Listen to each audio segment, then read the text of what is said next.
Hello, my friend, and welcome to Orbital Dreams. Everything we have ever seen in space may be only the beginning. There is a limit to the part of the universe we can see, not because space ends there, and not because there is a wall, but because the light from farther places has not reached us.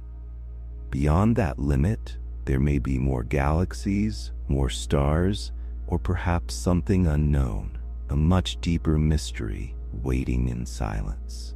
Tonight, we'll gently travel toward that invisible edge and ask what might lie beyond everything our eyes and telescopes can ever reach. Get comfortable, breathe slowly, and let's begin. Chapter 1. The edge we can see is not the edge of everything. There are few ideas in science more humbling and more quietly exciting than the possibility that everything we can observe in the night sky is only a small visible part of a much larger universe. When we look into space, it is natural to imagine that our telescopes are showing us the universe itself. We see galaxies scattered across darkness, clouds of gas glowing around newborn stars, ancient light stretched thin by the expansion of space, and regions so far away that their images began traveling toward us before Earth had formed. The view feels enormous because it is enormous, and yet, this vast view is not the whole universe. It is only the observable universe. That word observable is very important. It does not mean everything that exists. It means everything from which light or some other signal has had enough time to reach us since the beginning of cosmic history. The observable universe is not defined by a physical wall. It is not the place where space stops. It is not the glowing shell around creation. It is simply the region of the universe that can, in principle, be seen from where we are right now. This is one of the most important distinctions in cosmology. The edge of the observable universe is not the edge of reality. It is the edge of our information. To understand this, we have to remember that light does not arrive instantly. Even though light travels incredibly fast, it still takes time to cross distance.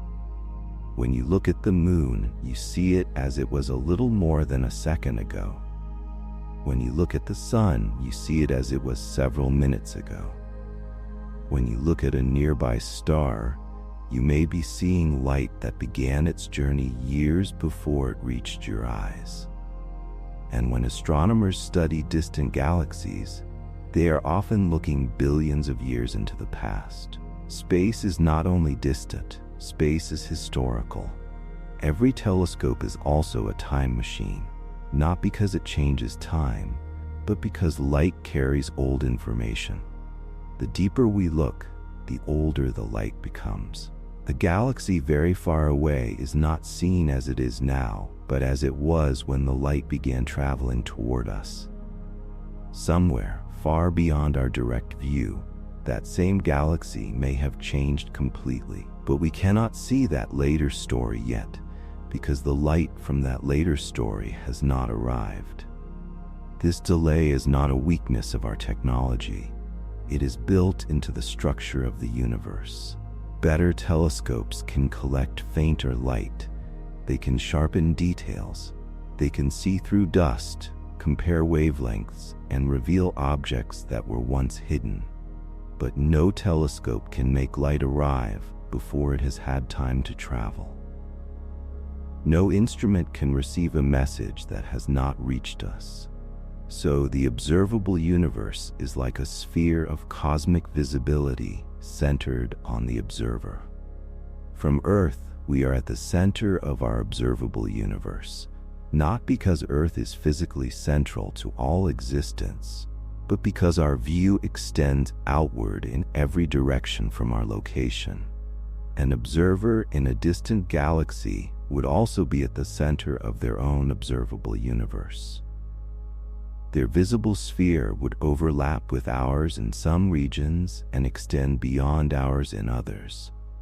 This is a subtle but beautiful idea. The observable universe is not a universal object with one special center. It is a point of view. The apparent edge we can see is called a cosmic horizon. A horizon is not necessarily a boundary you can touch. On Earth, the ocean horizon looks like an edge, but if you travel toward it, it keeps moving away. The horizon is created by your viewpoint and by the curvature of Earth. In cosmology, the horizon is created by light, time, and expansion. It marks the farthest region from which light has had time to reach us so far. But the cosmic horizon is even stranger than an ocean horizon, because the universe itself has been expanding while the light has been traveling. Space between distant galaxies has stretched over cosmic time. This means that the farthest regions we can observe today are not simply as far away as light could travel through a static universe. The light from those regions began its journey when the universe was much younger and more compact. And while that light traveled, the space it crossed continued to expand. This is why the observable universe is larger than someone might first expect from the age of the universe alone. The universe has a finite age, but the distance to the most distant observable regions is greater than a simple light travel distance would suggest, because space itself has grown during the journey. This does not mean galaxies have broken the rule that nothing moves through local space faster than light. Rather, it means the distance between very distant regions can increase because the fabric of space is expanding. That distinction matters. Objects are not usually flying through space like fragments from an explosion into empty surroundings.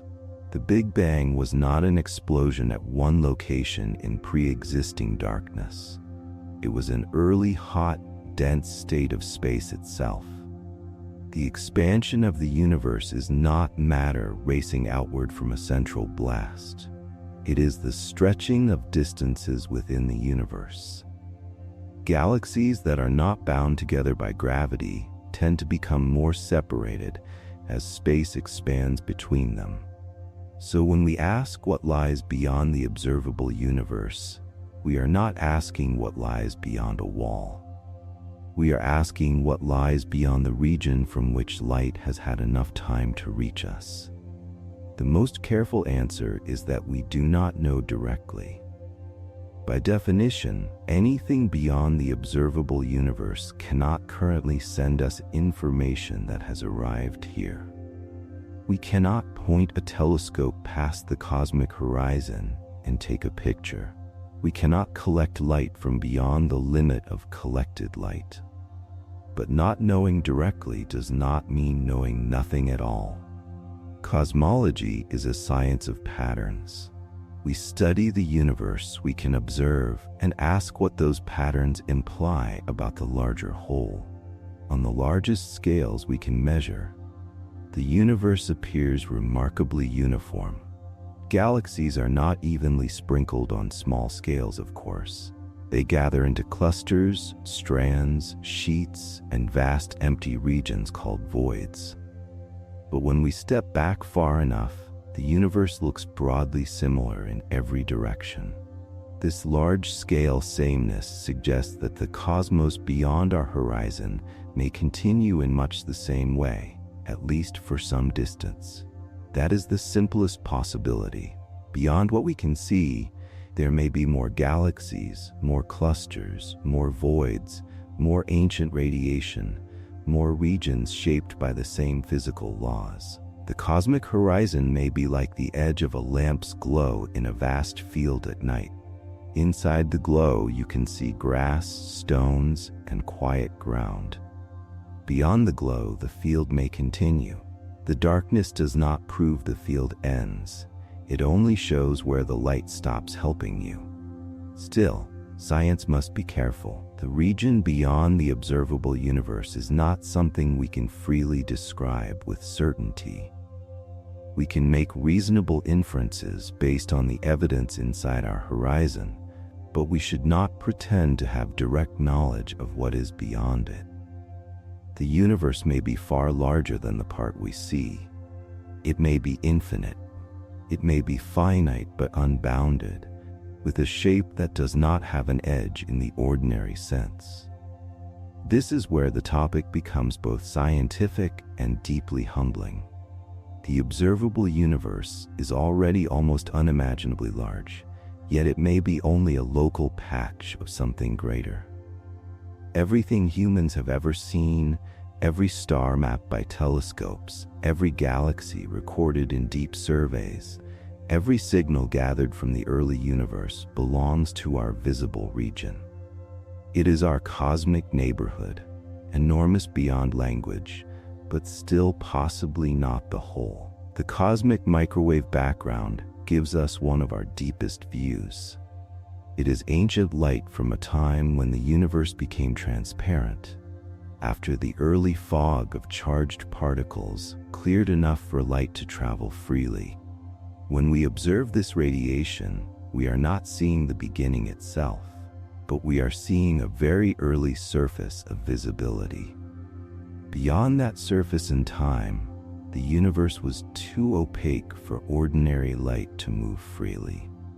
Beyond the cosmic horizon in space, light has simply not reached us. These are different limits, but together they remind us that seeing is not the same as possessing the whole truth.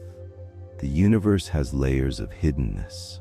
Some things are hidden because light could not pass through the early universe. Some are hidden because they are too faint or too far away. And some may be hidden forever, not because they are magical or unreal, but because the geometry and expansion of space place them outside our possible contact. There is comfort in this if we let the idea settle gently. The edge we see is not a cliff. It is not a final border where existence ends. It is the soft limit of our cosmic window. Beyond it, the universe may continue silently, with stars we will never name and galaxies whose light will never cross our sky. For now, we rest inside the circle of light that has reached us. We do not need to hold the whole universe at once. It is enough to breathe, to let the day loosen its grip, and to drift quietly beneath a sky that is larger than anything we can see. Chapter 2. Why there is a cosmic horizon. The reason there is a cosmic horizon is one of the deepest ideas in modern astronomy. The universe is not hidden from us by distance alone, but by the way light, time, and expanding space work together. A horizon is a limit of vision. It is not always a wall. It is not always a surface. It can be created simply by the fact that information takes time to arrive. In everyday life, this is easy to forget because light moves so quickly across ordinary human distances that the world seems immediate. When you turn on a lamp, the room appears to brighten at once. When you look across a street, a tree or a window seems to be there in the present moment. But on cosmic scales, the speed of light becomes more than a detail. It becomes one of the main rules that decides what can be known. The universe has not existed forever in its present form. It has a history. It began from an extremely hot, dense, early state, and has been expanding and cooling ever since. Because the universe has a finite age, light has had only a finite amount of time to travel. That simple fact creates the first reason for a cosmic horizon.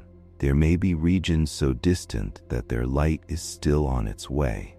They are not necessarily absent. They are not necessarily different. They are simply not yet connected to us by any signal that has arrived. This kind of horizon is often called a particle horizon. The name sounds technical, but the idea is gentle and direct. It is the boundary of the region from which light could have reached us since the beginning of cosmic time. Everything inside that region is, in principle, part of our observable universe. Everything beyond it is outside our current visual reach, not because it is blocked by a curtain, but because the universe has not been old enough for its light to cross the distance. Imagine standing in a vast dark landscape while a signal spreads outward and inward at a fixed speed. After a short time, it can connect only nearby places. After more time, it can connect farther places. The reachable region grows. The universe works in a similar way, except the landscape is space itself and the signal is light or any other form of information moving at the cosmic speed limit. As time passes, more ancient light has time to arrive. In that sense, the particle horizon is not frozen. It changes as the universe ages. But cosmic expansion makes the picture more subtle. Space is not a fixed stage through which light travels like a car crossing a road. Space itself stretches. While light from a remote galaxy travels toward us, the space between that galaxy and us may also expand. The light is still moving locally at the speed of light, but the distance it must cross is not staying still. This is one reason cosmological distances can feel strange at first. A photon can spend billions of years traveling through space, while the total separation between its source and our galaxy grows during the journey. This does not mean that light is failing. It does not mean that distant galaxies are breaking the laws of physics. The rule that nothing can move through nearby space faster than light still holds locally. What changes is the scale of the background. On very large distances, the expansion of space can increase the separation between regions faster than light could cross the growing gap at that time. This is allowed in our best models of cosmology because it is not the same as an object racing through space faster than light in its own local surroundings. A useful way to picture this is to imagine walking across a stretching surface. You may be walking steadily, step after step, but if the surface beneath you is stretching, your progress relative to a faraway point depends not only on your walking speed, but also on how quickly the surface grows. Light in the expanding universe has a similar challenge. It always moves as fast as light can move, but the space it crosses can grow during the journey. This is why a cosmic horizon is not only about distance. It is about distance combined with history. The galaxy far away is not just far away right now. It has been far away through an evolving universe. The light we receive from it may have begun traveling when distances were smaller, when the universe was younger, when stars and galaxies were forming under different cosmic conditions. By the time that light reaches us, the source may be much farther away than it was when the light began the journey. There is also another kind of horizon that becomes important when we think about the future. Because the expansion of the universe is accelerating, some regions that are visible in principle today may become impossible to communicate with in the long run. Their light that is already on its way can still reach us, but light emitted too late in the future may never arrive. This future boundary is called a cosmic event horizon. It is different from the particle horizon. The particle horizon asks what light has had time to reach us since the beginning. The event horizon asks what light will ever be able to reach us, even if we wait endlessly. This difference is subtle but powerful. The first horizon comes from the finite past. The second comes from the expanding future. Together, they show that the universe is not simply a place where better technology eventually reveals everything. Some limits are not engineering problems, they are part of the cosmic structure. Still, it is important to be precise. A horizon does not mean that galaxies suddenly disappear the moment they cross some visible line. The light we observe from distant objects is shaped by a gradual process. As space expands, light waves stretch. This stretching shifts light toward longer wavelengths. Very distant galaxies can have their originally visible or ultraviolet light shifted into infrared light by the time it reaches us. That is why observing the early universe often requires instruments that can detect infrared radiation.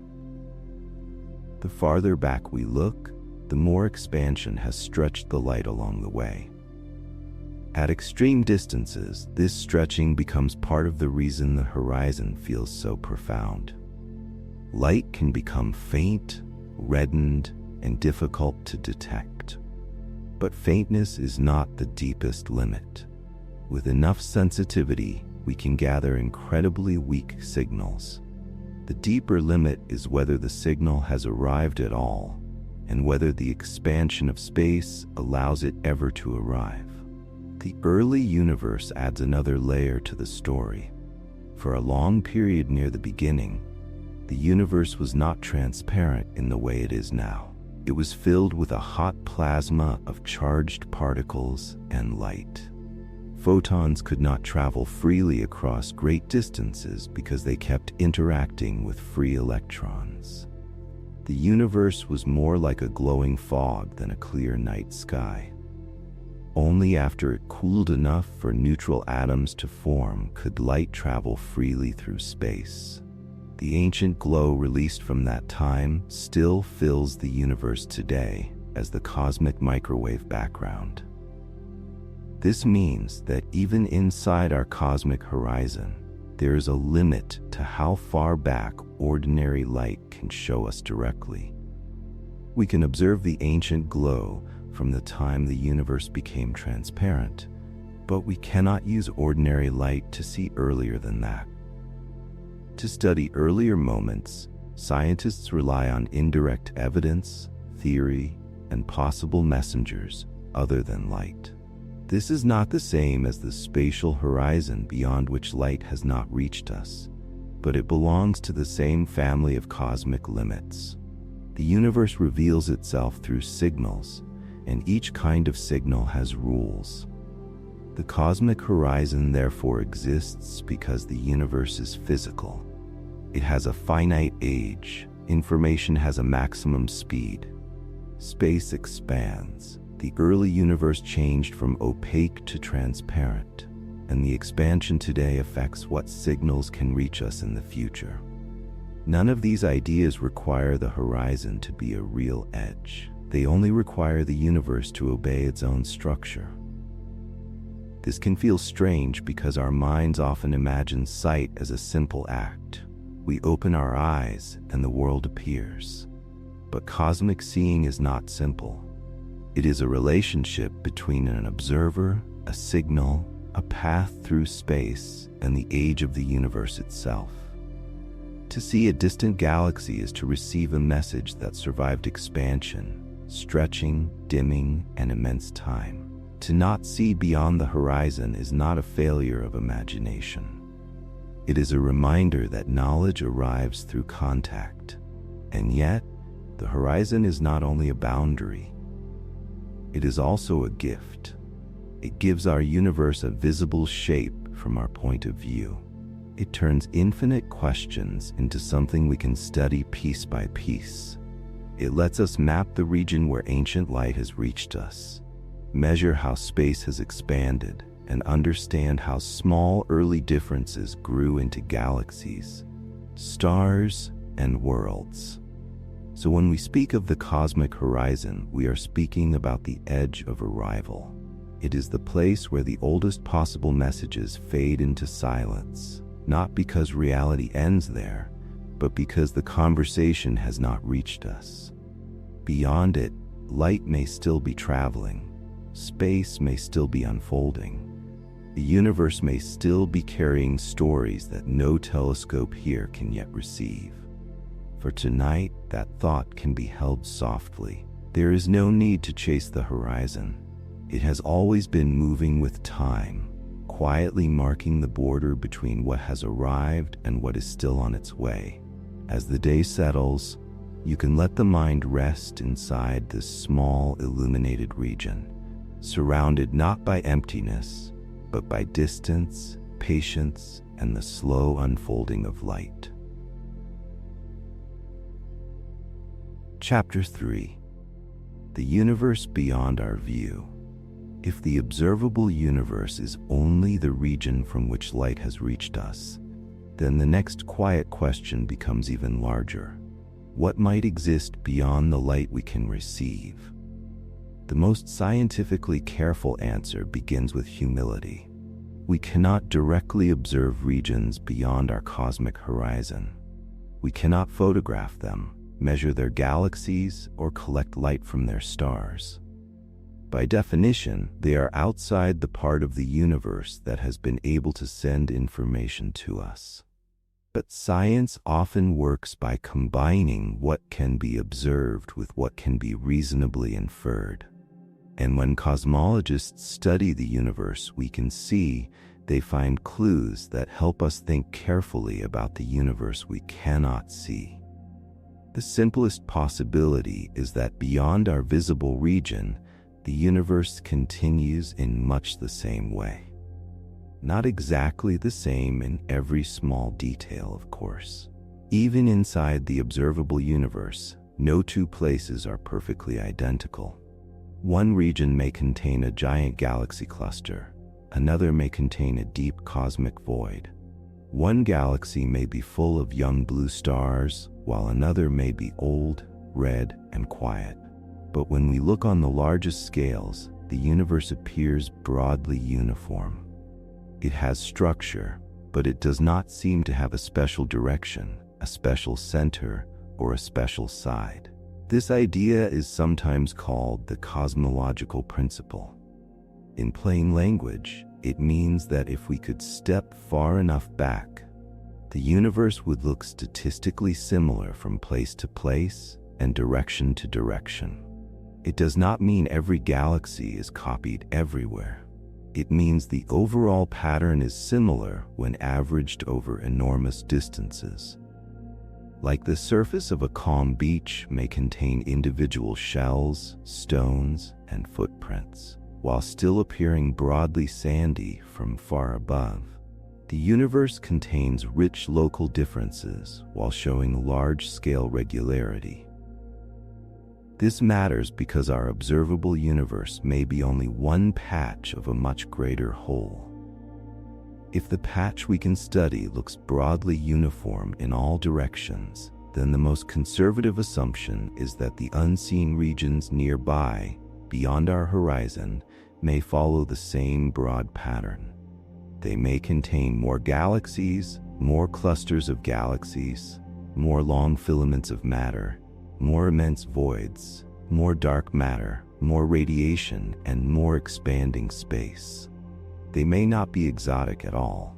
They may simply be too far away. This is not a proof, it is an inference. But it is a powerful one because it rests on the evidence available to us. The light from the early universe is remarkably smooth across the sky, with only tiny variations that later grew into galaxies and clusters. Deep observations of galaxies show a universe filled with a vast cosmic web, where matter gathers along threads and sheets, with empty regions between them. Large surveys reveal that this web-like structure continues across immense distances. The pattern changes in detail, but the overall story remains consistent. Gravity amplifies small early differences, pulling matter into denser regions, while leaving other regions emptier. If we imagine going beyond the observable horizon, The most grounded picture is not a sudden change into emptiness or chaos. It is a continuation of this cosmic web. Far outside our view, there may be galaxies whose light will never reach Earth, arranged along filaments we will never map. There may be clusters larger than any we have named, and voids stretching silently between them. There may be planets orbiting distant stars, and moons circling planets, and cold clouds of gas slowly preparing for future star formation. None of this is guaranteed in detail, but it is consistent with what we know about how cosmic structure forms. It is important not to imagine the observable universe as a bubble floating inside a different surrounding space. The boundary of our view is not a membrane. It is not a shell containing everything we know. It is more like the edge of a region from which messages have arrived. Beyond that region, space may continue seamlessly. An observer living far beyond our horizon would have their own observable universe. They would see a sphere of visibility centered on their location, just as we see one centered on ours. Some of their visible universe might overlap with regions that are invisible to us. Some of ours would be invisible to them. This helps remove a common misunderstanding. We are not located at the center of the entire universe simply because we seem to be at the center of what we can observe. Every observer sees outward from their own position. Every observer has a horizon shaped by their location, by cosmic history, and by the travel of light. The central position is not physical privilege. It is perspective. The universe beyond our view also challenges the way we think about distance. In ordinary life, if something is beyond a hill, we can climb the hill and see it. If something is beyond a closed door, we can open the door. But the cosmic horizon is not an obstacle that can be crossed by effort. It is a boundary in the relationship between space, time, and information. We can wait, and over time some more light from distant regions may arrive. But because cosmic expansion is accelerating, there are also regions whose future light will never reach us. The unseen universe is not only far away, some of it may be permanently out of contact. Yet even if we cannot contact it, the unseen universe can still be part of the same physical reality. There is no scientific reason to assume that existence ends at the limit of our observation. In fact, modern cosmology works best when the observable universe is treated as a sample of a larger cosmos. This is a practical assumption, but also a deeply reasonable one. The laws of nature we observe appear to operate consistently across the visible universe. The same kinds of atoms shine in distant stars. The same gravitational behavior shapes galaxy clusters. The same broad expansion affects light from remote galaxies. These patterns suggest that the universe is not changing its rules from one direction to another inside the region we can test. Could the universe beyond our view still surprise us? Yes. It could be larger in ways we do not yet understand. It could contain regions with unusual histories. If inflation occurred in the very early universe, it may have stretched space so dramatically that our observable region is a tiny fraction of the whole. Some theories allow for distant domains where conditions could differ, though these ideas move beyond what has been directly confirmed. The key is to separate the careful expectation from the more speculative possibility. The careful expectation says that nearby unseen regions probably resemble the cosmic environment we observe. The speculative possibility says that, far enough beyond our horizon, reality may include regions with different conditions or histories. For this chapter, the simplest idea is enough. Beyond our view, the universe may not become stranger immediately. It may become ordinary in the most extraordinary way. More space, more galaxies, more quiet distances, more ancient light traveling toward observers we will never meet, more cosmic history unfolding outside our sky. There is something moving about that. Human beings often imagine the unknown as a place of monsters, endings, or dramatic secrets. But the unknown beyond the observable universe may be filled with the same patient processes that made our own region. Matter gathering under gravity, stars igniting in clouds, galaxies merging and changing, black holes feeding and quieting, heavy elements spreading through space, planets forming from dust around young suns.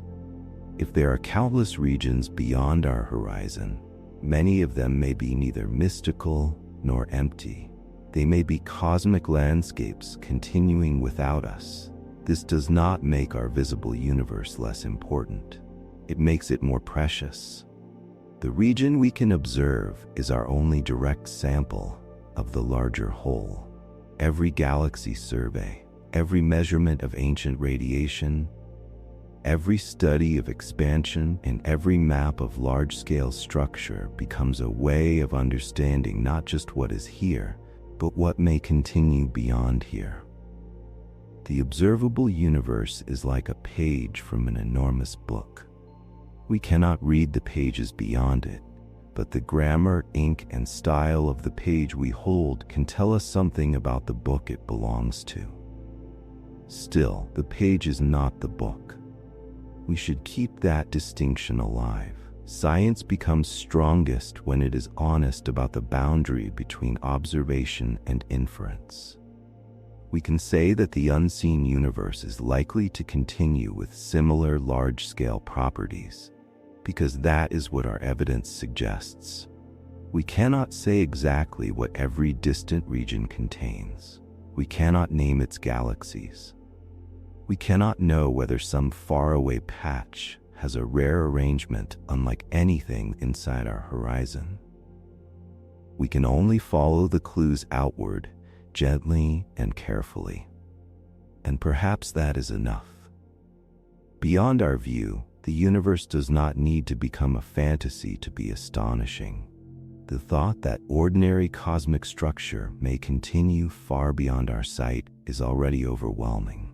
The same kind of darkness, filled with the same quiet brilliance, may extend past every possible image we could ever receive.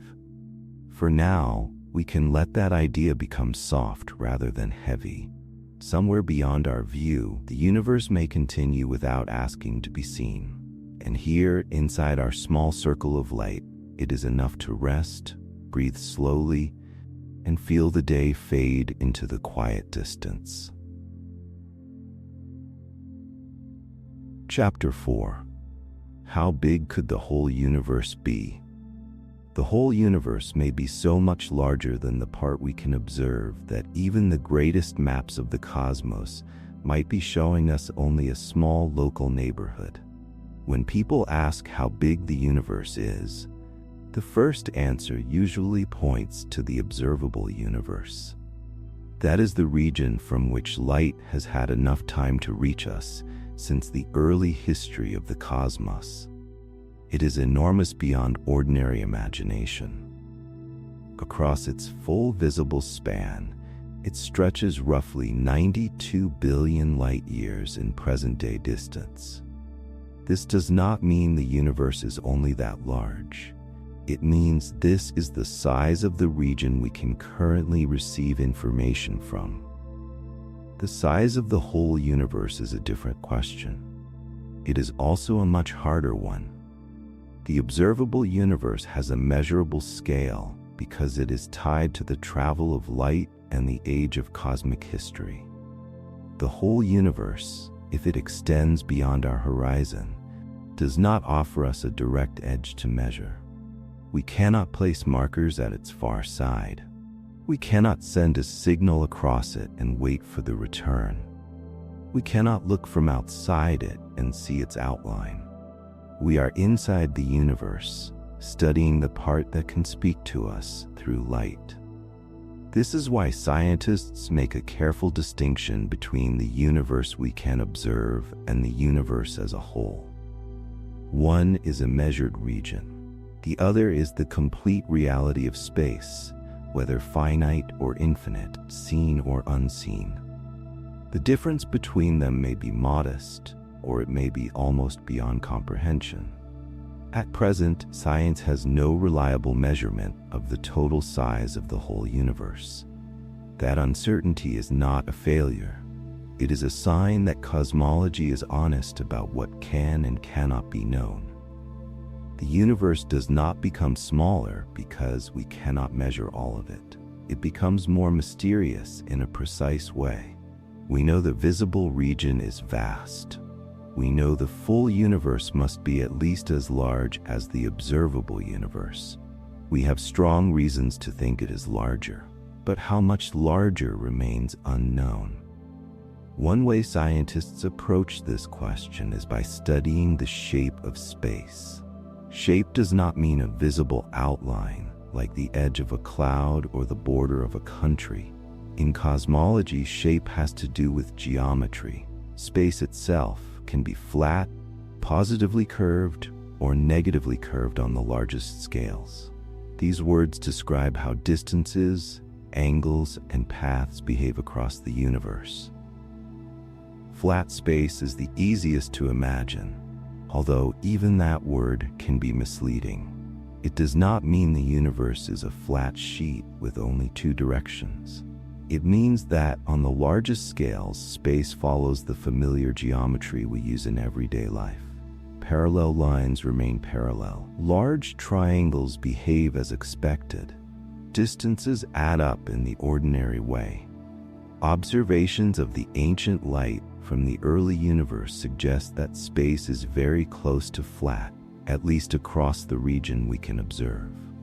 If the universe is exactly flat and has the simplest possible global structure, then it could be infinite. That would mean space does not end anywhere. No matter how far you traveled, in principle, there would always be more distance ahead. Not more space outside the universe, but more universe itself. There would be no boundary, no final wall, no last galaxy followed by absolute nothingness. The scale would simply continue without limit. But flatness alone does not prove infinity. This is an important detail. A universe can be locally flat and still have a more complicated overall connection. Imagine an old video game screen where leaving one side brings you back on the other side. The surface can feel flat to someone moving across it, but the whole space may still be finite because it wraps around. The real universe would not work exactly like a simple screen, but the analogy helps show the difference between local geometry and global size. Geometry tells us how space behaves nearby and across large measured regions. Topology tells us how the whole space may be connected. The universe could also be finite without having an edge. This idea is difficult at first because in everyday life, finite objects usually have boundaries. A ball has a surface, a room has walls, a lake has a shore. But a finite universe would not need to be a box with an outside. The surface of Earth gives a useful analogy, though it is only an analogy. Earth's surface has a finite area, but if you travel across it in one direction, you do not find a final edge. You can keep going and eventually return to where you started. The surface is finite but unbounded.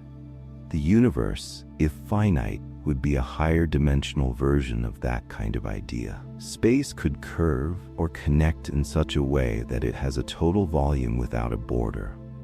There would be no place where space ends and something else begins. There would only be space arranged in a closed or connected form that is hard for the human mind to picture. If space has positive curvature on the largest scales, a finite universe becomes easier to imagine mathematically. positive curvature is somewhat like the geometry of a sphere, though the actual universe would involve three-dimensional space, not just a surface. If space has negative curvature, it resembles a saddle-like geometry in a very broad mathematical sense, and it may be infinite unless it has a more complex topology. If space is flat, it may also be infinite, though again not necessarily. The observations we have so far show no strong sign of large curvature. The universe appears extremely close to flat within the limits of measurement. This closeness to flatness gives an important clue. If the whole universe is finite and curved, its curvature radius must be very large compared with the region we can see. Otherwise, we would detect stronger signs of curvature in the cosmic microwave background and in the large-scale arrangement of matter. Since those signs are not obvious, the whole universe, if finite, must be much larger than the observable universe, or shaped in a way that hides its global connection from our current view. That is why the answer to the chapter's question is not a single number. The whole universe could be only somewhat larger than the observable universe, though current evidence makes a small closed universe unlikely. It could be vastly larger, so large that our visible region is like one window in a building the size of a continent. Or it could be infinite, with no total size at all. In that case, asking for the size of the whole universe would be like asking for the last number. There is no final value to give. Infinity is not just a large number. It is a different kind of idea. A universe that is infinite would not be merely bigger than we expected. It would have no complete volume that could be finished, no total edge, no farthest location. Every region would still be local from its own point of view. Stars and galaxies would still form in particular places. Distances between neighboring objects would still matter. But the whole would not fit into a final measurement. A finite universe would be strange in another way. If space is finite but unbounded, then the cosmos might have a total amount of volume without an outside surface. It could be complete but not enclosed by a wall. It could be limited but not bordered. That possibility reminds us that human intuition was built for rooms, roads, landscapes, and skies, not for the geometry of all existence. Cosmic inflation, which will be explored more deeply later, adds another reason the whole universe may be enormous. If the very early universe expanded extremely rapidly, the region that became our observable universe could be only a tiny patch within a much larger inflated space. This would help explain why the visible universe looks so smooth and flat on large scales. It would also mean that the total universe may extend far beyond any distance light could ever reveal to us. Still, even inflation does not hand us the final size. Different models suggest different possibilities. Some make the universe extraordinarily large but finite. Some allow it to be infinite. Some suggest a larger structure made of many regions with different histories. These possibilities are fascinating, but the grounded point remains simple. The full universe is at least as large as what we see, probably larger, and possibly infinite. The most honest scientific answer is therefore spacious and unfinished. We know the observable universe has a vast but limited size. We know the whole universe has no observed edge. We know its geometry appears very close to flat in our region. We know that if it curves back on itself, it must do so on a scale larger than our current view can easily detect. Beyond that, the total size remains unknown. And perhaps that is part of the wonder. The universe is not only large because it contains countless galaxies. It is large because the question of its size may open into something no measurement can fully close. The sky above us is not the full map. It is a visible chapter of a book whose total number of pages may be immense, hidden, or endless. For now, there is no need to solve that vastness before sleep. You can let the thought rest quietly. The universe may continue far beyond every horizon we can draw. And here, in this small moment, it is enough to be still inside the part of infinity that has become visible. Chapter 5. The Shape of Space Itself. To ask what lies beyond the observable universe, we first have to ask something even stranger and more basic. What shape does space itself have? At first, this question sounds almost impossible.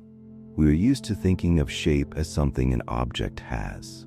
A stone can be round, a table can be rectangular, a planet can be nearly spherical. Shape, in ordinary life, belongs to things inside space. But cosmology asks whether space itself has a shape. Not the shape of everything placed within it, but the deep geometry that tells distances, paths, and angles how to behave. This is not easy to picture because we do not stand outside the universe and look at it from beyond. There is no balcony outside reality where the whole cosmos can be seen at once. We are inside space, made of matter, using light that travels through space to understand the structure of space. It is like trying to learn the shape of an ocean while floating somewhere within it, using waves, currents, and distant signals to understand the whole sea. In everyday life, space seems flat. A room has length, width, and height. A straight line feels simple. Parallel roads appear to keep the same separation. If you draw a triangle on paper, its angles behave in the familiar way taught in school. This ordinary geometry works extremely well for houses, cities, machines, and even many parts of astronomy. But general relativity showed that space and time are not just a passive stage. They can bend and curve in the presence of mass and energy. Near a planet, a star, or a black hole, this curvature becomes local and noticeable. Earth follows a curved path around the sun because the sun shapes the surrounding space-time. Light passing near a massive object can bend. Clocks can tick at slightly different rates in different gravitational conditions. These effects have been measured and are part of the tested foundation of modern physics. But the shape of space itself asks a larger question. Beyond the local dimples made by stars and galaxies, what is the overall geometry of the universe on the biggest scales?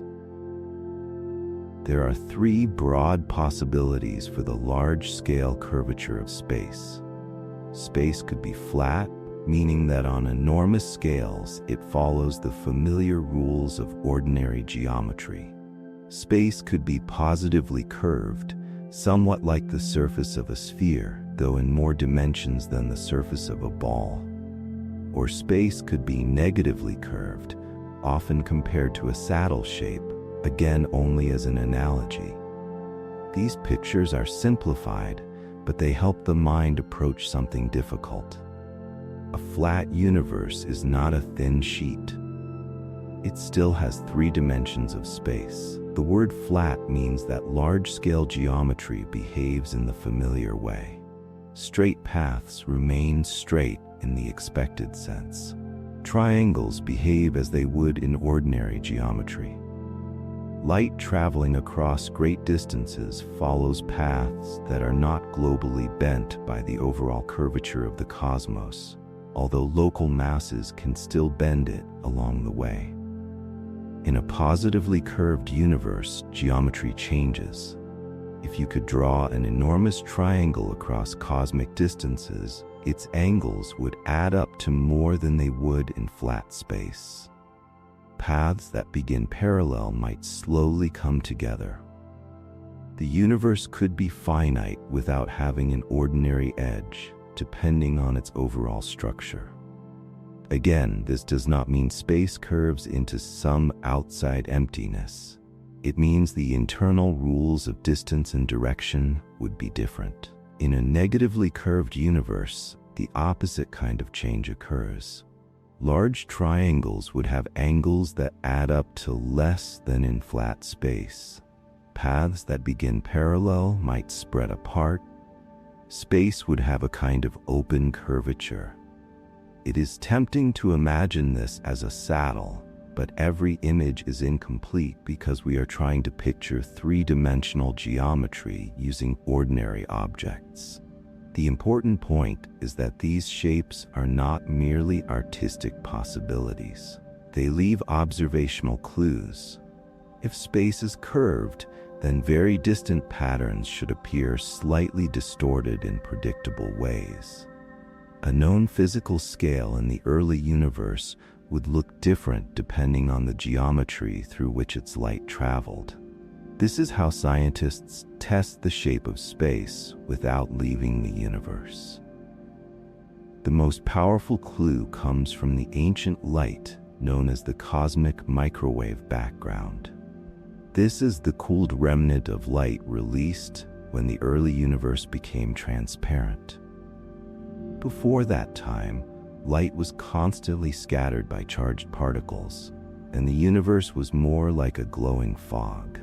After the universe cooled enough for atoms to form, light could travel freely.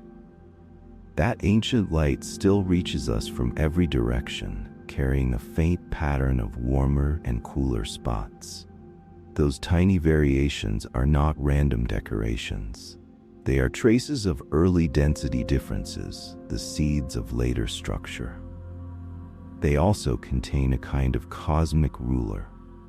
Physics in the early universe created characteristic patterns with a known scale.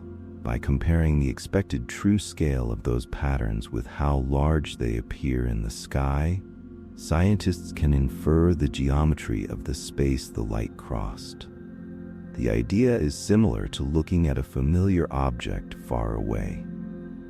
If you know the object's real size, its apparent size tells you something about distance and perspective.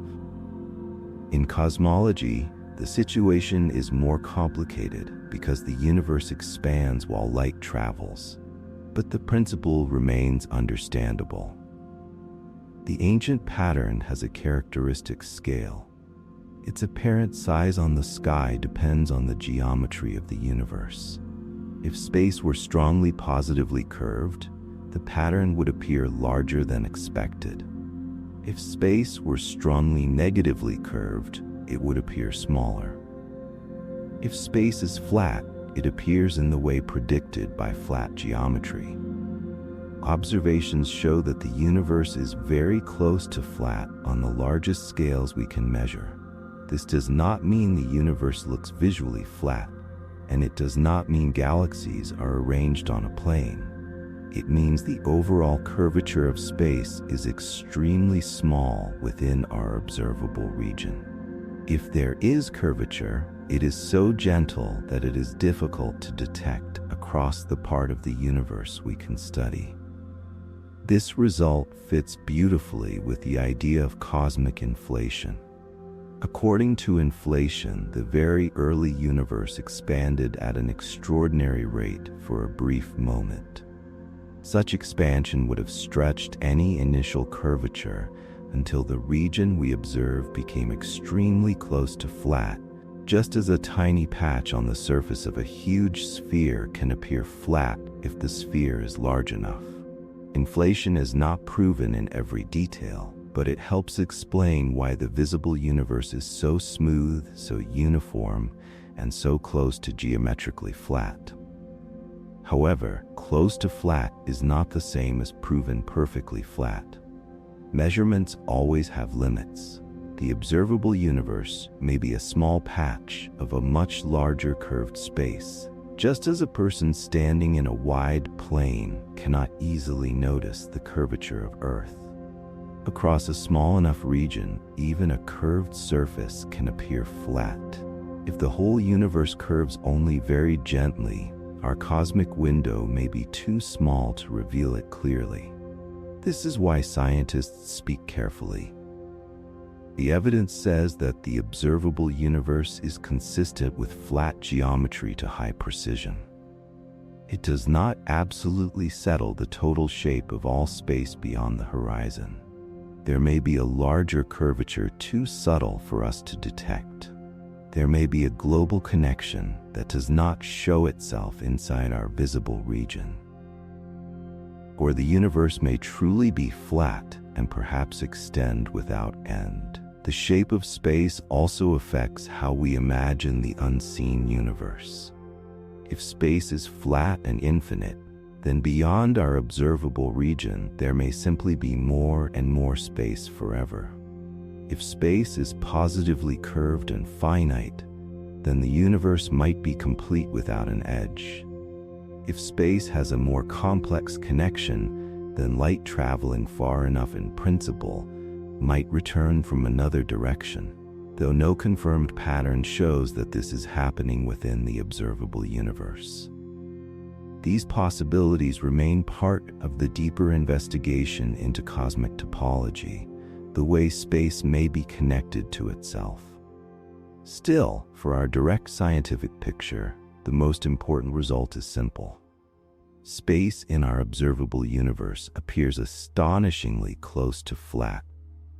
That flatness helps explain why the cosmos looks so balanced on the largest scales. It also tells us that if the universe has a grand curvature, it must be gentle enough to hide beyond our current reach. There is something peaceful in this idea. The universe does not need a visible wall to have structure. It does not need an outside to have geometry. Space itself can have rules, distances, and quiet curvature, all woven into the way light moves and matter gathers. We do not see the shape of space directly. We read it from ancient light, from the paths of galaxies, and from the patient geometry of the cosmos. And as the mind follows that thought outward, it can also soften. Around us, space seems simple and still. Above us, it opens into a vast geometry, almost perfectly calm. For now, you can let that calmness settle too, as if the universe itself were a wide, quiet surface, carrying every star and every thought gently through the night. Chapter 6. What inflation says about the unseen universe. Inflation is one of the most powerful ideas in cosmology because it suggests that the universe we can observe may be only a tiny surviving patch of something stretched far beyond our reach. The word inflation does not mean ordinary expansion. The universe is still expanding today, but cosmic inflation refers to a much earlier and much more dramatic event. According to this idea, when the universe was extremely young, space itself expanded at an extraordinary rate for a brief moment. This was not an explosion of matter into empty space. It was a rapid stretching of space itself, so intense that regions once close together could have been carried unimaginably far apart. Inflation was proposed because the visible universe has several surprising features that need explanation. The first is its large-scale smoothness. When we look in opposite directions across the sky, we see regions that are extremely far apart. In the simplest early universe picture without inflation, some of those regions would not have had enough time to exchange light, heat, or any other signal before the ancient light we observe was released. Yet they have nearly the same temperature. They look as if they somehow settled into a common state. This is sometimes called the horizon problem, but the idea can be understood without technical language. Imagine finding two distant rooms in a large building with almost exactly the same temperature, even though there seems to have been no time for air or heat to pass between them. You would naturally ask how they became so similar. Inflation gives a possible answer. Those regions may once have been close together, close enough to share the same conditions, before a rapid expansion stretched them far apart. In this view, the smoothness of the observable universe is not a coincidence. It is a memory. The sky looks similar in all directions because the regions we see today may have come from a much smaller region that was once physically connected. Inflation took that connected patch and expanded it until it became far larger than the observable universe. This also helps explain why space appears so close to flat on large scales. Curvature can be stretched. A tiny part of a curved surface can look almost flat if it is enlarged enough. The surface of Earth is curved, but a small field can seem flat to someone standing on it.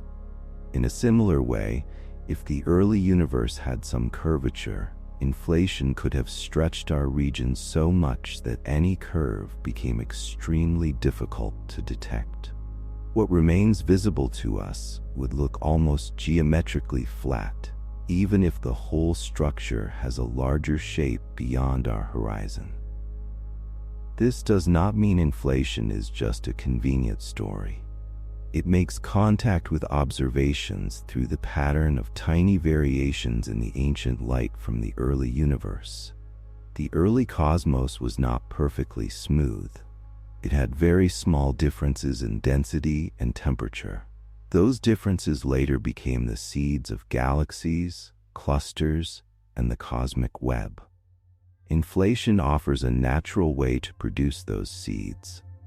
The idea is that microscopic quantum fluctuations, tiny variations present in the fabric of the early universe, were stretched by inflation to cosmic scales.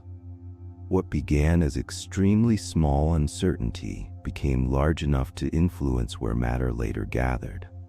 After inflation ended, gravity slowly amplified those slight differences. Denser regions attracted more matter. Over immense time, those regions became the beginnings of galaxies and larger cosmic structures. This is one of the most elegant parts of the inflation idea. It connects the very small to the very large. It suggests that the pattern of galaxies across the universe may have roots in quantum behavior from the earliest moments of cosmic history.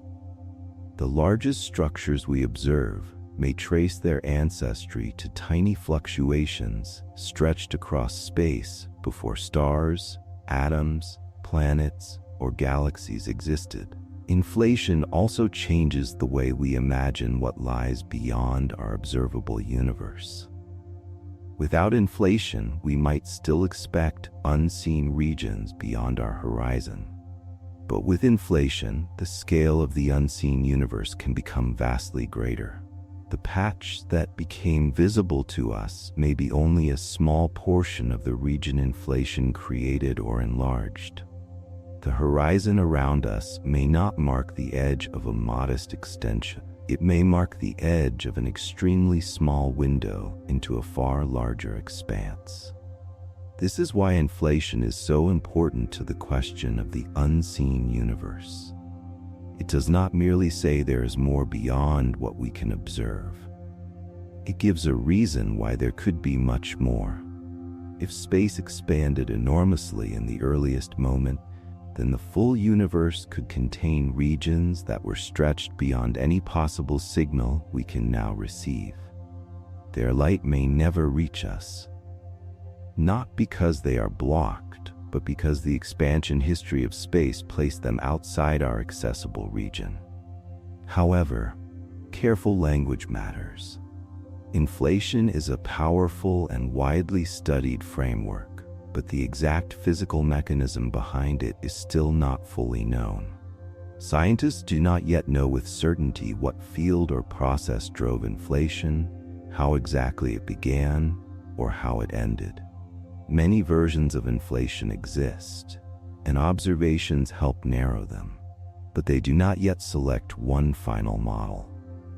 The broad idea fits several major features of the universe, but some details remain open.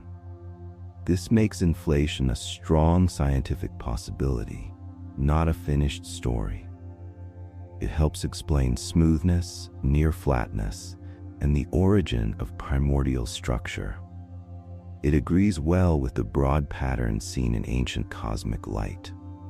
But because the event would have happened far earlier than the time from which ordinary light can travel freely, scientists must test it indirectly.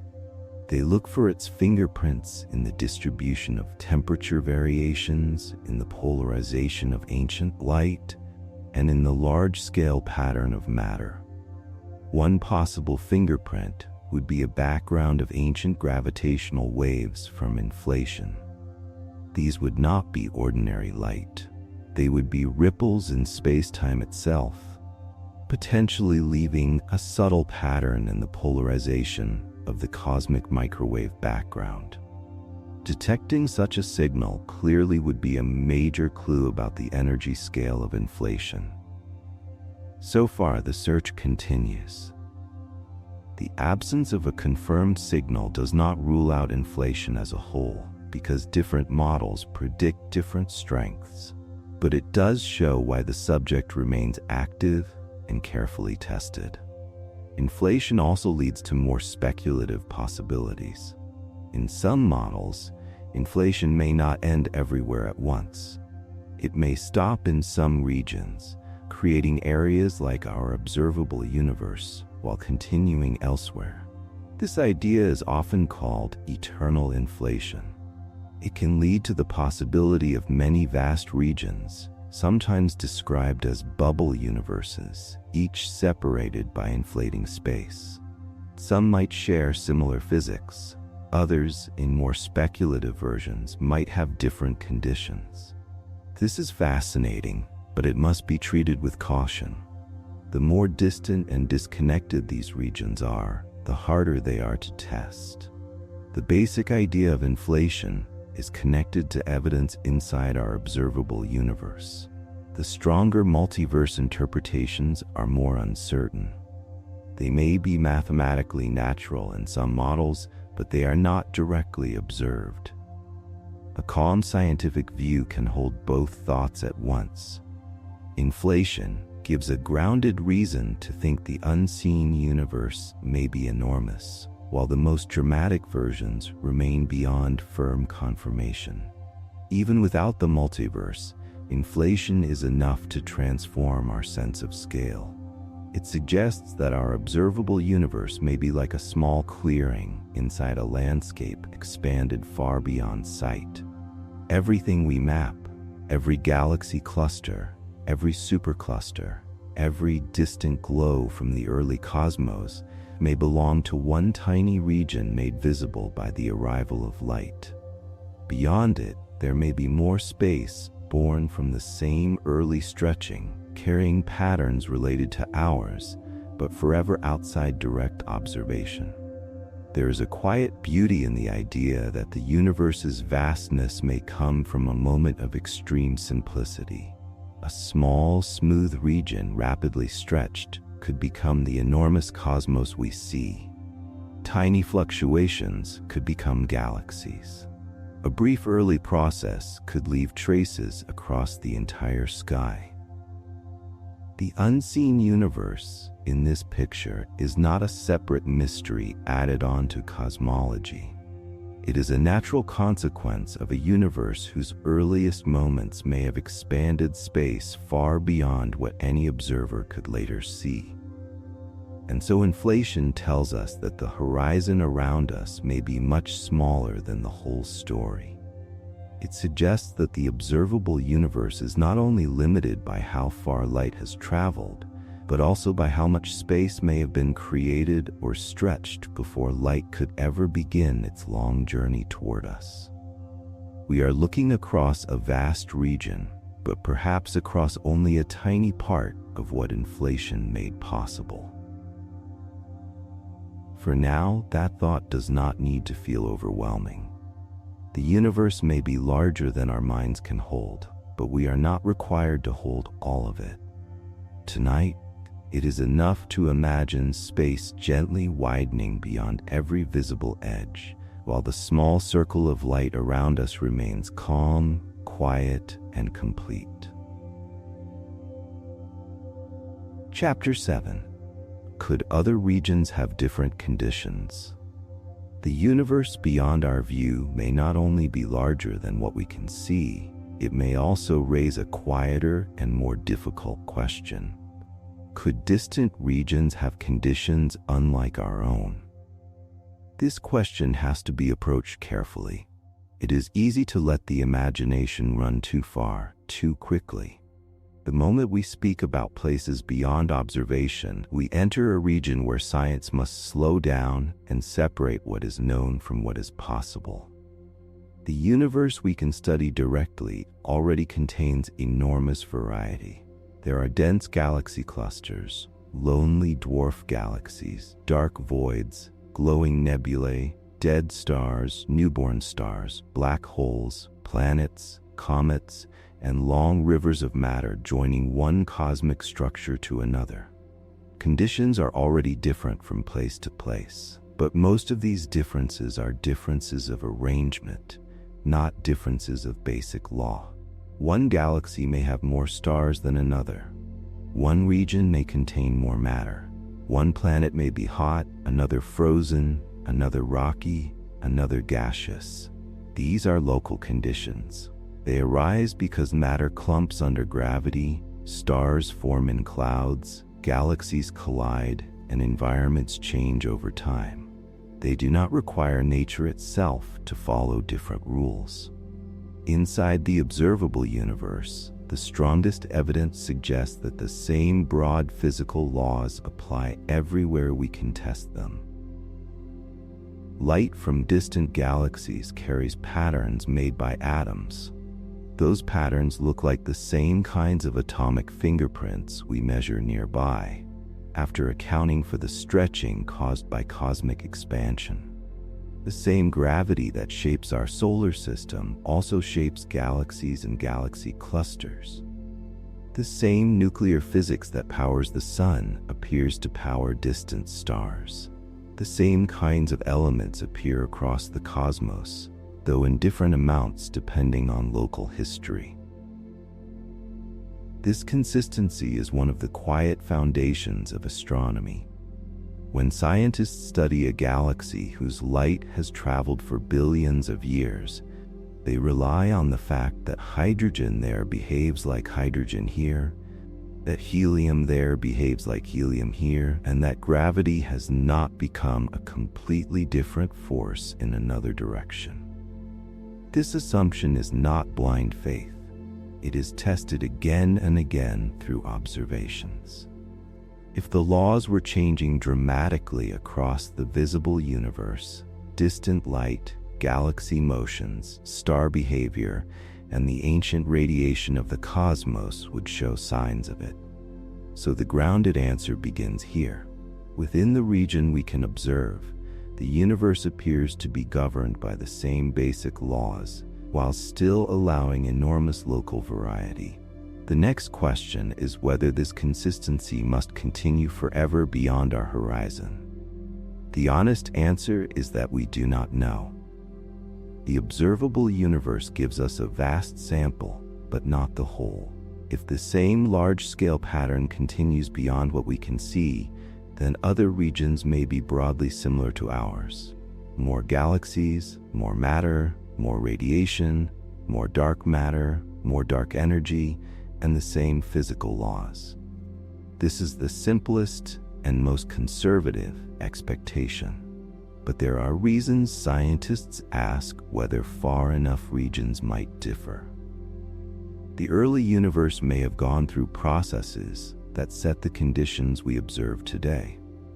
If those processes occurred in the same way everywhere, then the larger universe may be similar everywhere. But if some early processes could unfold differently in different regions, then distant parts of reality might not be identical to our own cosmic neighborhood. One ordinary version of this idea involves density. Even in our observable universe, matter is not distributed perfectly evenly on smaller scales. Some places became richer in matter and formed clusters of galaxies. Other places became emptier and became vast voids. On very large scales, these differences average out, giving the universe its broad uniformity. Beyond our view, there may be regions where the pattern of density fluctuations happen to be slightly different. One enormous region might contain more large clusters. Another might contain larger voids. These would still be differences within the same basic physics. Another possible difference involves cosmic history. If a region began with slightly different initial conditions, it might evolve into a universe with a different arrangement of galaxies, stars, and structures, even if the laws of physics were the same. The details of cosmic structure are sensitive to tiny early variations. A small difference in the distribution of matter long ago can lead, over time, to a very different map of galaxies. In that sense, other regions beyond our view could have a different cosmic landscape without needing different laws. A deeper and more speculative possibility is that some regions might have different values for what we call constants of nature. Constants are quantities that appear to stay fixed in the laws of physics, such as the strength of certain forces or the masses of particles. These values matter enormously. If they were very different, stars might burn differently, atoms might behave differently, chemistry might change, or galaxies might not form in the same way. Scientists have searched for signs that such constants vary across time or space, especially by studying light from distant quasars and gas clouds. So far, the broad picture supports remarkable stability, though the subject remains an area of careful investigation. This is where caution becomes essential. It is scientifically acceptable to ask whether constants could vary in regions beyond observation. It is not scientifically acceptable to claim that they do. We have no direct measurements beyond the cosmic horizon. Some theories allow the possibility of regions with different physical conditions, especially in connection with inflation and high-energy physics. But possible is not the same as observed. The idea becomes even more interesting when connected to the way the early universe may have cooled. In physics, a system can sometimes settle into one state rather than another as it cools. A simple everyday comparison is water freezing into ice. The water changes into a more ordered state, and small details can influence how the ice forms. The early universe also went through changes as it expanded and cooled, though the processes were far more fundamental. Forces that may have been unified at extremely high energies separated into the forces we know. Particles gained properties. The structure of the vacuum, meaning the lowest energy state of fields, became part of the world we experience. If, in some larger cosmic setting, different regions settled into different vacuum states, then their conditions might differ more deeply. The particles, forces, or constants in those regions might not match ours exactly. This is a speculative idea, but it helps explain why the question exists. It is not just fantasy. It arises from attempts to understand how the early universe selected the particular physical conditions we observe. Some versions of inflation make this possibility more vivid. If inflation ended in one region but continued elsewhere, separate regions could form with different histories. One region could become a universe like ours, with galaxies and stars. Another might have different conditions. But these ideas are difficult to test because the regions would likely be beyond direct contact. They belong near the edge of scientific speculation, where theory can suggest possibilities, but observation cannot yet confirm them. Still, it is useful to distinguish several levels of difference. The safest level is local variety, different galaxies, different densities, different histories, all under the same laws. The next level is broad environmental difference, regions beyond our horizon that may have unusual large-scale patterns but still share our physics. The deepest level is different physical conditions, altered constants, different vacuum states, or different effective laws. The first level is observed, the second is plausible, the third is speculative. This layered view protects the science while preserving the wonder. We do not need to pretend certainty where there is none. The universe is already astonishing if distant unseen regions are simply more of the same. But it becomes even more profound when we realize that our own conditions may not be the only conditions reality could have allowed. The laws we experience may be universal across all existence, or they may be the local rules of one vast region within something larger. The most important fact is that our region is understandable. It has stable atoms, long-lived stars, galaxies, heavy elements, planets, and chemistry. These conditions allowed complexity to emerge. They allowed matter to organize into worlds and eventually into beings capable of asking what lies beyond the visible edge. Whether other regions are similar or different, our own region is one example of a universe where structure became possible. So when we ask whether other regions could have different conditions, the answer is careful but open. Yes, they could, in some theoretical possibilities. They could also be almost exactly like ours on the largest scales. Current evidence inside our observable universe supports large-scale uniformity and stable laws. Beyond the horizon, we can only extend our models and admit where knowledge becomes uncertain.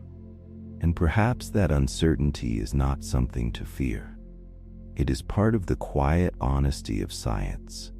The unknown does not have to be filled with wild conclusions. It can remain open, patient, and spacious. Somewhere beyond our view, the universe may continue under the same familiar laws, or it may hold conditions we cannot imagine. Here tonight, we can let that mystery stay gentle and rest in the small, stable region of cosmos that made us possible. Chapter 8.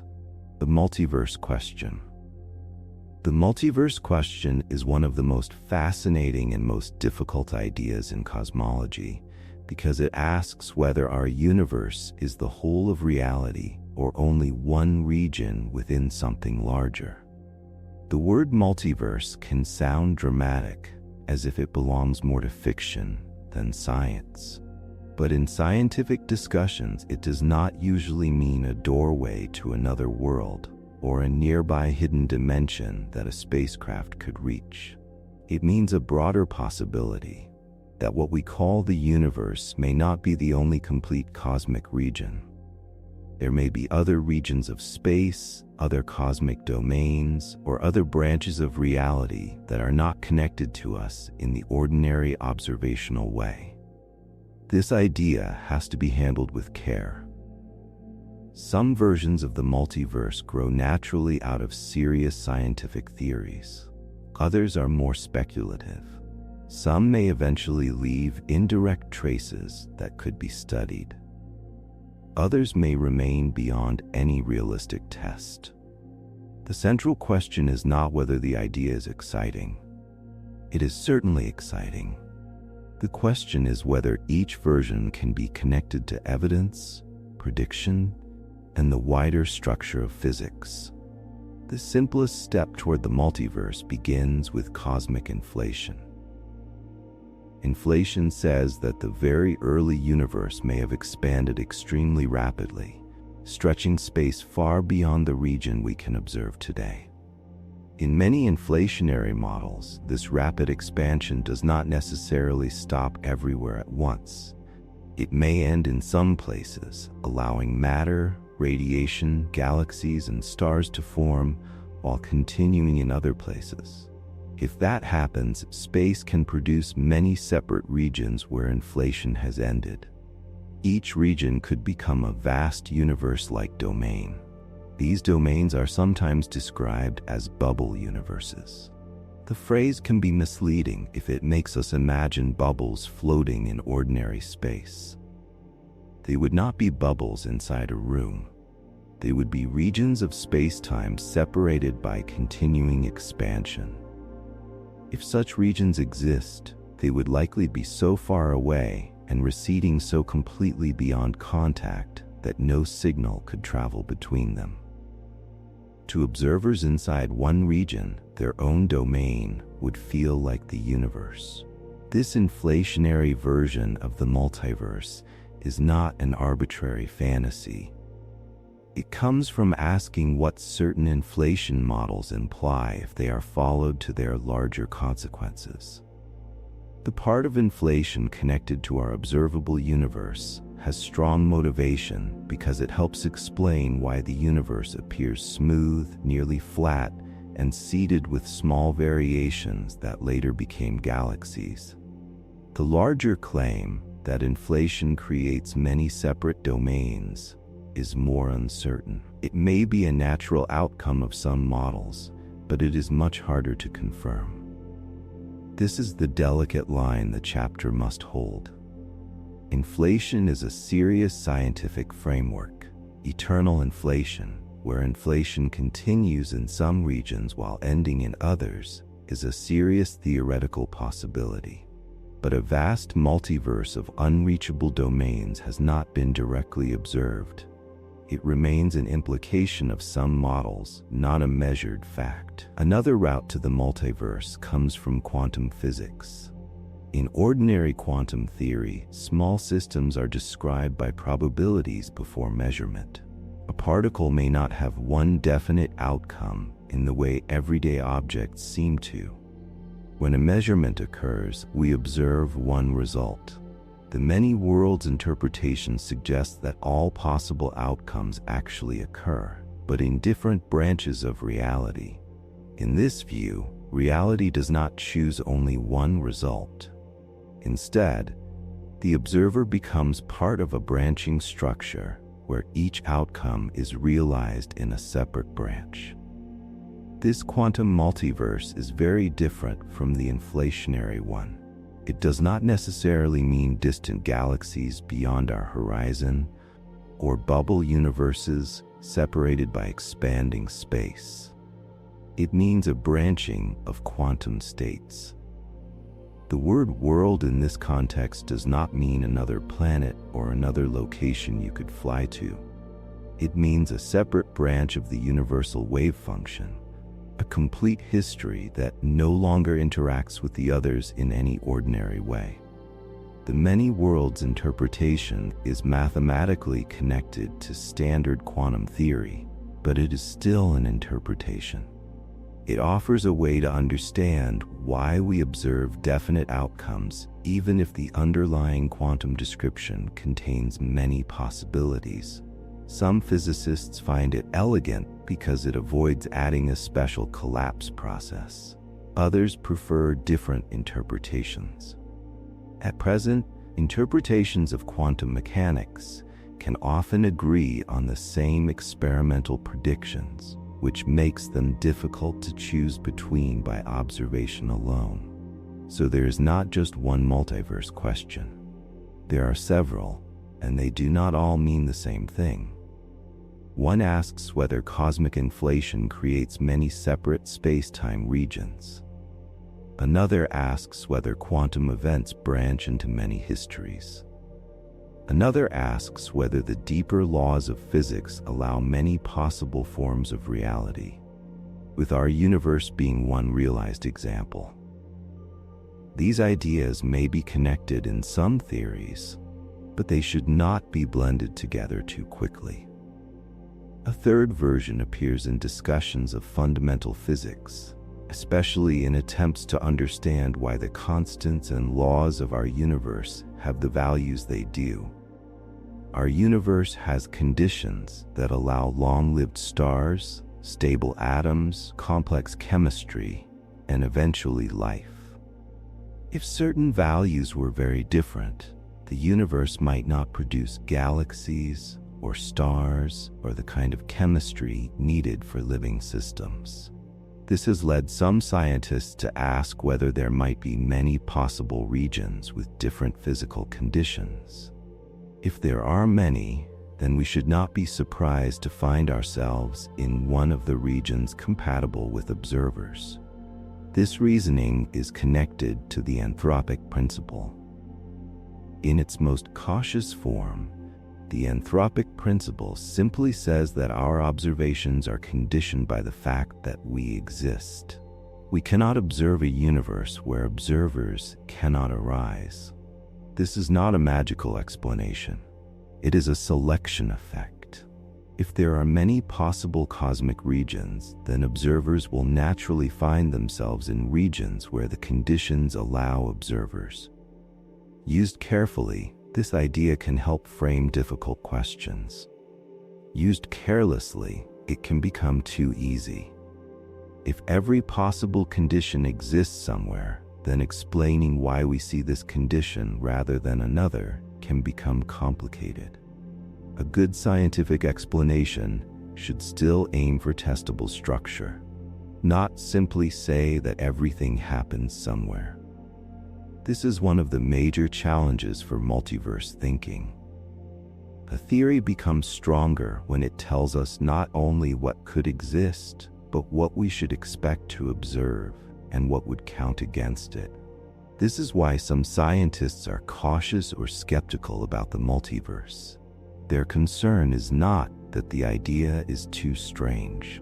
Science has accepted many strange ideas when evidence demanded them. Earth moves around the sun. Space and time bend. Matter behaves like waves at small scales. The issue is testability. If other universes can never affect ours in any measurable way, then it becomes difficult to treat them as part of empirical science rather than philosophical extension. Other scientists argue that if a multiverse follows from a theory that explains observable facts better than its competitors, then the multiverse should be taken seriously, even if the other regions cannot be observed directly. After all, science often accepts unseen entities when they are part of a powerful explanatory framework. We do not see dark matter directly with ordinary light, but we infer it through gravity. We do not see the deep early universe directly with visible light, but we infer its state through ancient radiation and later structure. The difference is that these unseen things leave effects inside our observable universe. A multiverse would need a similar connection, or at least a theory with strong independent support. There have been ideas about possible traces. A collision between bubble universes, if it happened in the early cosmic past and affected our region, might leave a subtle pattern in ancient radiation. No confirmed sign of such an event has been found. Searches like this show that the multiverse question is not always completely detached from observation, but they also show how difficult the evidence would be. The absence of clear traces keeps the subject open and uncertain. For a sleep science journey, the most grounded way to hold the multiverse is neither to dismiss it nor to present it as fact. It is a frontier question. It appears where our best theories point beyond the part of reality we can directly examine. It asks whether the universe is everything, or whether the word universe may one day mean only our local cosmic domain. The answer is not settled. The observable universe remains our only confirmed cosmic home. Beyond it, there may be more of the same universe as earlier chapters suggested. Farther still, or in a deeper theoretical sense, there may be other domains, other branches, or other possible realities. These ideas are not equal in evidence, and none should be treated as proven. But together they show how large the question has become. The multiverse question is powerful because it changes the scale of wonder. It suggests that reality may be larger not only in distance but in possibility. The darkness beyond our view may hide more galaxies, or it may point toward a deeper structure in which our entire cosmos is one expression of a much wider physical landscape. And for now, we do not need to solve it. It is enough to rest beside the question, calmly and honestly. Our universe, whether alone or one of many, has already given us stars, atoms, oceans, memory, and this quiet moment beneath the night. Chapter 9. Why we may never know what lies beyond. There may be parts of reality that are not hidden because we lack imagination or technology, but because the universe itself prevents their light from ever reaching us. This is one of the most sobering ideas in cosmology. Science is often described as a journey of discovery, and in many ways, it is. We build better instruments. We gather more light. We measure more carefully. We replace vague guesses with sharper models. Again and again, the universe has given up secrets that once seemed unreachable. Planets around other stars, the afterglow of the early universe, black holes, gravitational waves, distant galaxies, and the accelerated expansion of space all became part of scientific knowledge because observation improved. But not every unknown is the same kind of unknown. Some things are unknown because we have not yet looked closely enough. Some are unknown because our theories are still incomplete, and some may be unknown because no signal from them can ever arrive. The question of what lies beyond the observable universe belongs partly to this final category. It is not only difficult, it may be permanently limited by the structure of space-time. The most basic reason is that information cannot travel instantly. Light, gravity, and every known physical signal obey a cosmic speed limit. This speed is extremely fast by human standards, but the universe is not built on human scales. Across cosmic distances, even light requires immense time. If a region is so far away that light from it has not reached us since the early universe, then we cannot observe it directly. If expansion carries that region away fast enough, some light from it may never reach us at all. This does not mean the region is unreal. It means it is outside contact. Science depends on contact in some form. A telescope collects light. A detector records a particle. A radio antenna receives a wave. A gravitational wave observatory measures a ripple. Even indirect evidence must still leave some trace within the part of the universe we can access. If nothing from a region can affect us, then it becomes extremely difficult to turn statements about that region into testable science. The accelerating expansion of the universe deepens this problem. Distant galaxies are not simply moving through space like ships crossing water. On the largest scales, the distance between galaxies grows because space itself expands. In the current standard picture, dark energy is associated with the acceleration of that expansion. The exact nature of dark energy is still unknown, and scientists continue to test whether it behaves like a constant property of space or something more complex. But the observed acceleration has a clear consequence. Over very long times, more and more distant regions become unreachable. This future limit is not only a poetic idea. If expansion continues to accelerate in the way current observations broadly support, many galaxies outside our gravitationally bound local group will eventually pass beyond practical contact. Their old light may still reach future observers for a time, stretched to longer and longer wavelengths. But new light emitted after a certain point will never arrive. The universe will not suddenly go dark, but the accessible cosmic world will slowly shrink in an informational sense. Space will continue, but messages from much of it will no longer cross the growing distances. This is why the horizon is not simply a limit from the past. It is also tied to the future. The past tells us which regions have had time to send light that has already arrived. The future tells us which regions can ever send light that will arrive. Between those two ideas lies the full seriousness of cosmic unknowability. Some information has not reached us yet. Some information never will. There are other limits too. Even inside the observable universe, we do not see everything directly. The early universe was once opaque to ordinary light.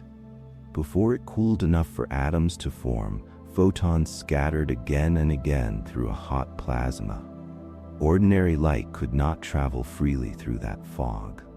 The ancient radiation we observe today comes from the time when the universe became transparent, not from the very first instant itself. To study earlier moments, scientists must rely on indirect evidence, such as patterns in that ancient radiation, the abundance of light elements, the growth of structure, and possible signals carried by other messengers. This means that the universe has layers of visibility. There are things hidden by distance, things hidden by time, things hidden by opacity, things hidden by weakness of signal, things hidden by confusion, because many different causes can sometimes produce similar observational patterns. Good science does not deny these limits. It studies them. One important limit is called cosmic variance, though the phrase simply means that we have only one observable universe to sample. In a laboratory, an experiment can often be repeated many times. In cosmology, we cannot create another universe and compare it with ours. We cannot observe the same universe from many widely separated cosmic viewpoints. We have one sky, one history available to us, and one observable region. That does not make cosmology weak, but it does mean that some questions are limited by the single sample we possess. For example, the largest patterns in the ancient radiation may contain information about the largest scales of the universe. But there are only so many large-scale patterns available in our sky. We cannot average over countless independent skies to remove all uncertainty. Some uncertainty is built into the fact that we observe from one location inside one cosmic region. The universe gives us evidence, but not unlimited evidence. This single viewpoint also affects how we judge what is normal. If one enormous feature appears near the edge of our observable region, it can be difficult to know whether it is a rare local arrangement or a hint of something larger beyond the horizon. We can compare it with our models, but we cannot step outside our cosmic neighborhood to see the wider pattern directly. Another limit comes from theory. To say what lies beyond observation, we must use models. A model is not a guess in the casual sense. A good scientific model is a structured explanation that agrees with evidence and makes predictions. The standard model of cosmology has been remarkably successful at describing the expanding universe, the ancient background radiation, the abundance of early elements, and the growth of large-scale structure. But when models are extended beyond the observable region, their certainty becomes softer. They may remain reasonable, but the farther they move from direct evidence, the more carefully they must be treated. This matters for ideas such as infinite space, other cosmic domains, or different physical conditions far beyond our horizon. Some of these possibilities are consistent with known physics. Some may be suggested by inflation or by deeper theories. But consistency is not the same as confirmation. A universe beyond our horizon could resemble ours. It could be much larger. It could be infinite. It could include domains with different histories. The problem is not that these ideas are meaningless. The problem is that we may never have the kind of evidence needed to decide among them completely. There is also a philosophical boundary here, but it grows out of physics rather than replacing it. Science is powerful because it ties imagination to observation. It allows bold ideas, but it asks them to face the world. When the world cannot send a signal back, the conversation becomes limited. We can still reason. We can still compare models. We can still ask which larger picture best explains what we see. But some final answers may remain beyond reach. This does not mean cosmology will stop. The opposite is true. Future observations may sharpen our understanding of dark energy, inflation, cosmic structure, and the geometry of space. New instruments may detect fainter galaxies, map matter more precisely, and measure subtle patterns in ancient light. Gravitational waves or other messengers may open windows onto earlier times than ordinary light can reveal. The boundary of knowledge may move, but moving a boundary is not the same as removing every boundary. The deepest lesson is that the universe is not obligated to be fully knowable from one small region inside it. We are part of the cosmos, not outside it. We study reality from within the conditions reality allows. Our knowledge is extraordinary, but it is also situated. It comes from signals that reached one planet, around one star in one galaxy, during one era of cosmic history. There is humility in that, but not defeat. To know that some things may remain unknowable is itself a form of understanding. It tells us something real about the universe, that distance, time, expansion, and information are not just obstacles, but part of the architecture of what can be known. And perhaps that is a calm thought for the night. Beyond the horizon, the universe may continue in silence, carrying stories no light will ever bring to us. Here, within the region that has reached our sky, there is still more than enough wonder to rest beside, as the mind lets go of the day and drifts gently into darkness. Chapter 10. Living inside a small circle of light. After all the distances, horizons, unseen regions, and unanswered questions, the deepest lesson may be this: we live inside a small circle of cosmic light, and that circle is both limited and astonishing. The phrase small circle of light is not meant to make the observable universe feel small in an ordinary sense. It is unimaginably vast. It contains billions of galaxies, each with billions of stars.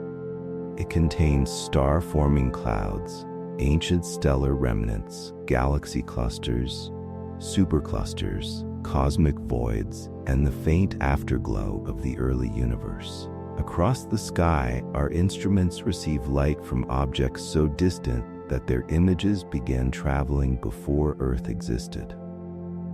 Nothing about this region is small by human standards. But compared with the whole universe, it may still be only a local patch. The light that has reached us defines the region we can study directly. Beyond that region, space may continue. It may contain more galaxies, more radiation, more structure, and perhaps conditions we can only reason about carefully. The observable universe is not small because it lacks scale. It is small because it may not be complete. This is the strange position of every observer in the cosmos. Wherever an observer exists, they stand at the center of their own visible region. Not the center of all reality, but the center of the light that has reached them. From a distant galaxy, an astronomer would see a different circle of light. Some of their visible universe would overlap with ours, and some would extend into regions forever hidden from us. They too would live inside a horizon, inside a history of arriving signals, inside a sky shaped by the finite speed of light and the expansion of space. This means that knowledge in cosmology is always local in a profound sense. It is not local because it is narrow or simple. Our cosmic view reaches across immense distances and deep time. It is local because it belongs to one place in space-time. We do not observe the universe from outside. We observe it from within, using ancient light, gravitational effects, and the patterns left behind by earlier cosmic events. There is beauty in that limitation. The universe has given us enough information to build a remarkable story. We know that space has expanded from a hotter, denser early state. We know that the early universe was once filled with a glowing plasma before it became transparent. We know that tiny differences in density grew into galaxies and clusters. We know that stars made many of the heavier elements, and that those elements later became planets, oceans, minerals, bodies, and minds. We know that expansion is not merely continuing, but appears to be accelerating on the largest scales. These are not small achievements. They are extraordinary acts of understanding. From one planet, around one ordinary star, in one galaxy among many, human beings have learned to read the sky as history. A telescope does not simply show where things are. It shows when their light began its journey. A map of galaxies is also a map of time. The farther we look, the younger the universe appears. The night sky is not a flat ceiling above us. It is a layered archive of cosmic memory. And yet, every archive has missing pages. Some pages are missing because their light has not arrived. Some may be missing because expansion prevents them from ever arriving. Some are hidden behind the early universe's opacity to ordinary light. Some are hidden because the signals are too faint, too stretched, or too mixed with other signals to read clearly. The story of the universe is not incomplete because science is weak. It is incomplete because knowledge must travel, and travel takes time. Living inside a small circle of light, therefore, teaches a kind of scientific humility. Humility does not mean giving up. It means understanding the scale of the question. It means knowing the difference between what we have measured, what we can infer, and what remains uncertain. It means allowing the universe to be larger than our certainty. This kind of humility is not empty. It is productive. It is what makes science careful. When cosmologists describe the observable universe, they are not pretending to describe everything that exists. When they discuss inflation, geometry, dark energy, or the possible multiverse, they separate evidence from possibility. They ask what the data show, what the models imply, and what remains beyond confirmation. The boundary of knowledge becomes not a failure, but a map of where the next questions begin. The observable universe is our laboratory, but it is also our horizon of belonging. Everything we have ever experienced has happened inside it. Every human life, every ocean tide, every sunrise, every ancient forest, every city, every memory, every scientific instrument, and every quiet night of thought belongs to this visible cosmic region. The matter in our bodies was shaped by events inside this universe. The atoms that make us were formed through stellar and cosmic processes. The light that tells us where we are has crossed space for longer than human language has existed. This makes our small circle of light feel less like a prison and more like a home. It is limited, yes, but it is rich. Inside it, stars have formed and died. Galaxies have collided and settled. Heavy elements have spread through interstellar space. Planets have gathered from disks of dust. On at least one world, chemistry became life, and life became aware enough to look back into the darkness and ask what else might be there. That question is part of the universe too. Curiosity is not separate from cosmology. It is one of the forms matter has taken inside the cosmos. When a mind wonders about what lies beyond the observable universe, the universe is, in a small way, reflecting on its own limits. The atoms that once drifted through stars now form eyes, instruments, and thoughts directed toward the horizon. Still, we should not turn this into certainty or comfort too quickly. The universe is not designed around our questions. It does not owe us complete answers. It may contain regions that are forever unreachable. It may hold structures we will never see, histories we will never reconstruct, and conditions we will never test.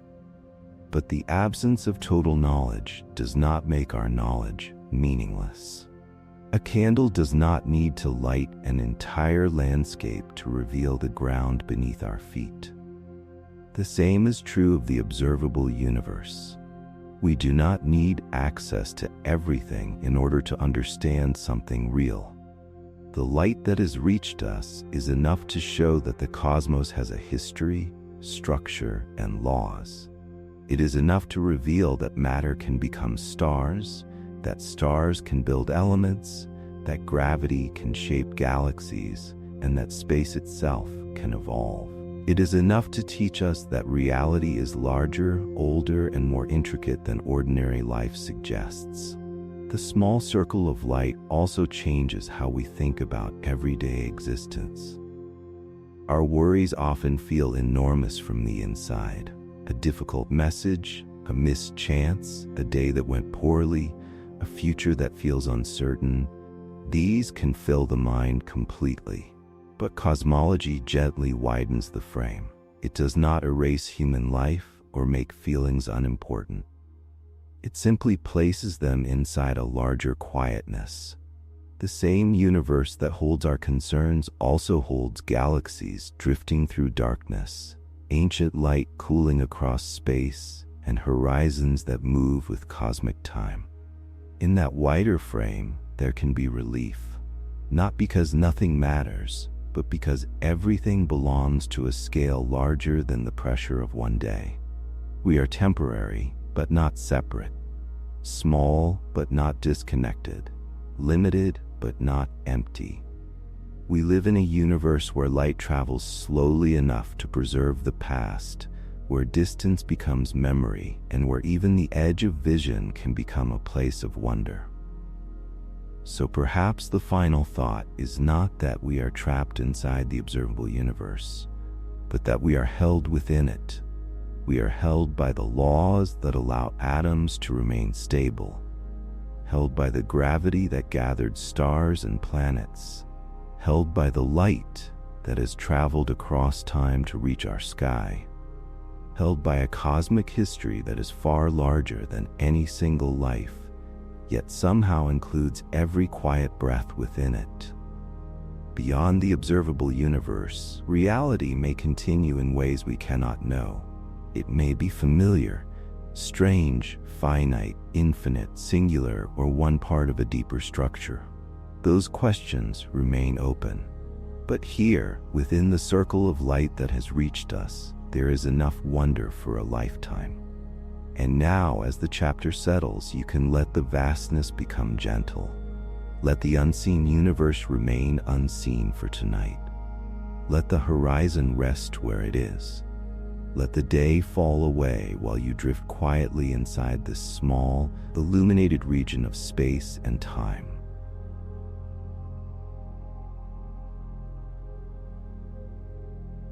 And now, my friend, we've reached the end of this journey to the edge of what can be seen. The universe beyond our view may remain silent, distant, and unknowable. But inside our small circle of light, there is already more wonder than a lifetime could hold. Galaxies, ancient radiation, expanding space, and the quiet mystery of existence all meet here, in the part of the cosmos that has reached us. If you're still awake and would like to keep drifting through the universe, you can watch another Orbital Dreams video and continue the journey a little longer. But if sleep is already close, let the questions rest for tonight. Thank you for being here, my friend. Sweet dreams among the stars.